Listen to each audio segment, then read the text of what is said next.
Good evening, dear student. In last lecture, we discussed resolving power of optical instrument, in which we studied Fraunhofer diffraction pattern, geometrical resolution, and spectral resolution. In this lecture, we are going to study Rayleigh criterion for the limit of resolution. As we know, in last lecture also we studied limit of resolution. Limit of resolution is nothing but when 2-point objects are just resolved, their minimum linear or angular distance between these two objects is called limit of resolution. Rayleigh suggested a criterion to express the limit of resolution and resolving power of optical instrument. Rayleigh explained his criteria by using Fraunhofer diffraction pattern, which was we studied in last lecture. Remember this diagram. This is Fraunhofer diffraction pattern. This disc is called Airy's disc. This Airy's disc is surrounded by dark bright rings. This first dark ring corresponds to the first minima. These are maximas. This is central maxima. This is second maxima. Like this is first minima. This is second minima. This ring is central maxima. These are bright rings and these are dark ring. This dark ring is nothing but first minima. There are two diffraction patterns. One of them is diffraction pattern of object A and other one is diffraction pattern of object B. Rayleigh criteria state that if this first maxima fall on first minima of this second diffraction pattern, then these neighboring images are just resolved according to Rayleigh criteria. Now see this Fraunhofer diffraction pattern of one image.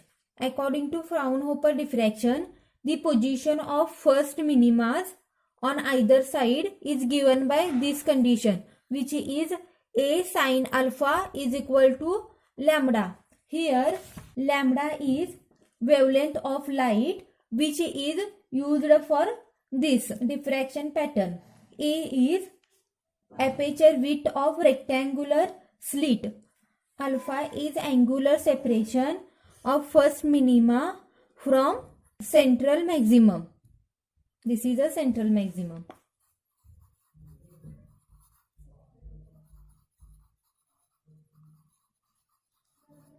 Let us consider two neighboring points object A, B. There are three cases when diffraction patterns are overlap on each other. Then let us see first case of this diffraction pattern. Case 1.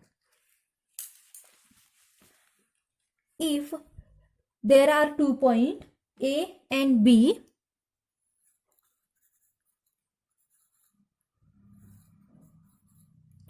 which are separated by a small distance. Consider this is a slit and here we get a Fraunhofer diffraction pattern. When light passing from point object through this slit, we get this type of diffraction pattern.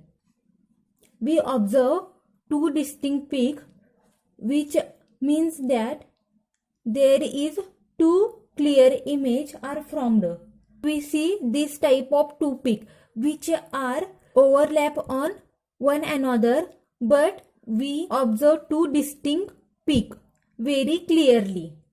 So we can say that these A and B points are well resolved.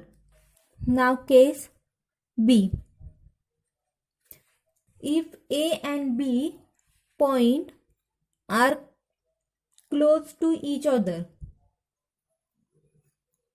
like this, then we get a diffraction pattern here.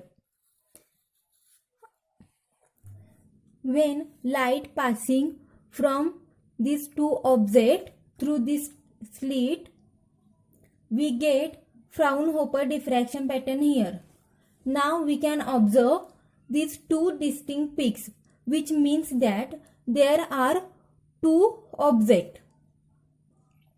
In this case, central maximum of one diffraction pattern coincide with first minima of other diffraction pattern. This is the first minima of second diffraction pattern, and this is nothing but Rilling criteria.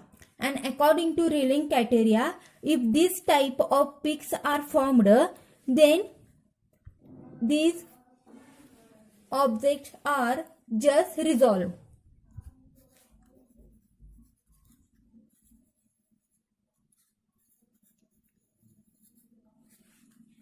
Now case C.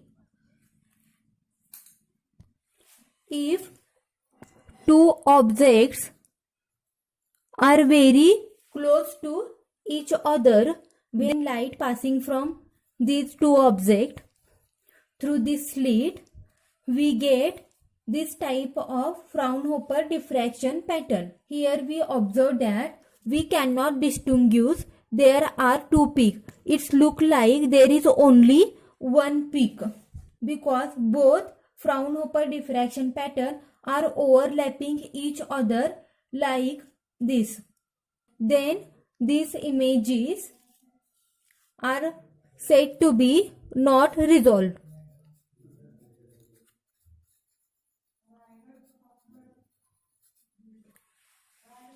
Here linear separation or angular separation is large. Here linear separation and angular separation is less.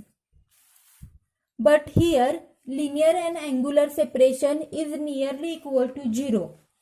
These three cases give the information about resolution.